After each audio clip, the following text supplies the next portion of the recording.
여러분 안녕하십니까. 광주 MBC 뉴스데스크입니다. 광주형 일자리 배후 주거단지 지역으로 지정된 산정지구 주민들이 사업 철회를 요구하고 나섰습니다. 턱없이 낮은 보상비와 투기 의혹 세력들로 인해서 피해가 막심하다는 게 이유인데요. 최근 사업 무산이 잇따르고 있는 광주시에 또다시 위기가 찾아왔습니다. 송정근 기자입니다. 광주 광산구 산정동과 장수동 일대에 13,000세대의 공공주택 등을 공급할 예정인 산정지구 개발 사업. 광주형 일자리 사업과도 연계돼 있는 이 사업이 시작도 하기 전부터 삐걱대고 있습니다. 산정동과 장수동에 살고 있는 원주민들이 사업 철회를 요구하며 반대하고 있기 때문입니다. 주민들이 사업을 반대하고 있는 이유는 크게 세 가지입니다. 턱없이 낮은 보상비와 투기 의혹 세력의 난입, 광주시의 높은 주택보급률이 사업 추진에 공감대를 형성하기 어렵다는 겁니다.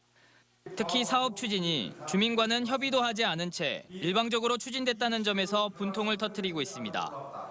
저희 지구에 저희가 살고 있는 사업장에 저희가 살고 있는 주민 가구에 여러 가지 불이익이 닥쳐온다는 것 때문에 사실 밤잠을 이룰 수가 없습니다.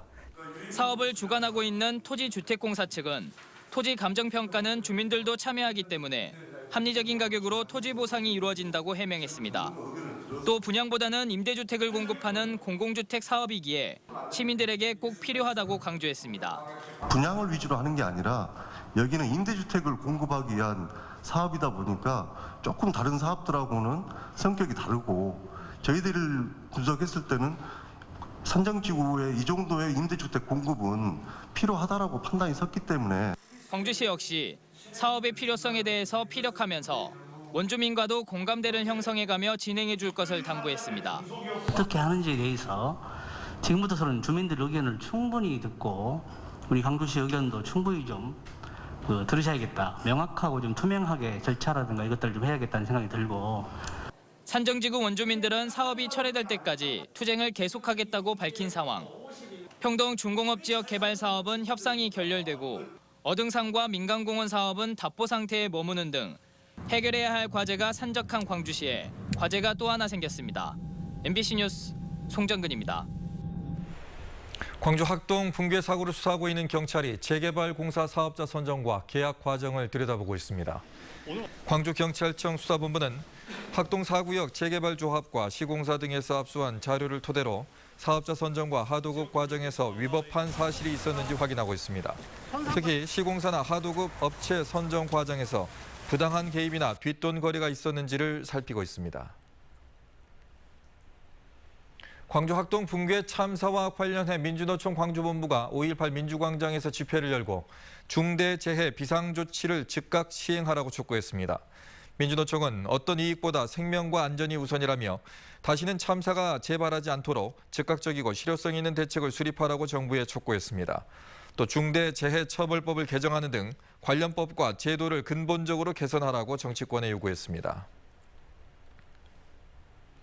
광주의 코로나19 확진자 수가 20일째 한 자릿수를 유지하고 있습니다.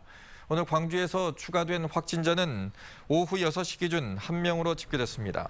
지난달 31일 추가 확진자 수가 한 자릿대로 떨어진 이후 광주에서는 오늘까지 20일째 한 자릿수 증가세를 유지하고 있습니다.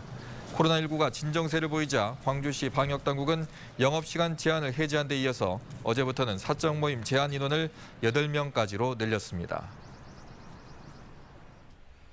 김부겸 국무총리가 진도 관매도 근해에서 해상 접종을 진행하고 있는 해군 함정 한산도함을 방문해 접종 상황을 참관하고 관계자들을 격려했습니다. 김 총리는 이 자리에서 대한민국 국민이라는 자부심이 느껴진다며 도서지역 국민 한 분 한 분의 건강과 생명을 지키기 위해 참신한 아이디어를 낸 질병청과 여기에 협조한 군과 자치단체 관계자에게 감사드린다고 말했습니다. 나주에서 50대 시내버스 기사가 숨진 채 발견돼 경찰이 수사하고 있습니다. 나주경찰서에 따르면 어제 오후 나주의 한 모텔에서 50대 시내버스 기사 A씨가 숨진 채 발견됐고 주변에는 타다 남은 연탄이 남겨져 있었습니다. 지난 4월 임시직에서 정규직으로 전환된 A씨는 최근 차고지에서 발생한 접촉사고 처리 문제 등으로 사측과 갈등을 겪었던 것으로 알려졌습니다. 경찰은 A씨의 가족과 버스 회사 등을 상대로 사고 경위를 조사하고 있습니다. 대우건설 인수전에 지역 중견기업인 중흥건설이 뛰어들 것으로 보입니다. 대우건설 매각을 위한 입찰 절차가 오는 25일 시작될 예정인 가운데 건설업계에서는 부동산 개발 회사인 DS네트워크스 컨소시엄과 중흥건설의 2파전을 예상하고 있습니다. 호남의 중견기업인 중흥그룹은 중흥건설과 중흥토건 등 30여 개 계열사를 거느리고 있고 자산 총액은 9조 2천억 원에 달합니다. 더불어민주당이 광주시 전라남도와 예산정책협의회를 개최합니다.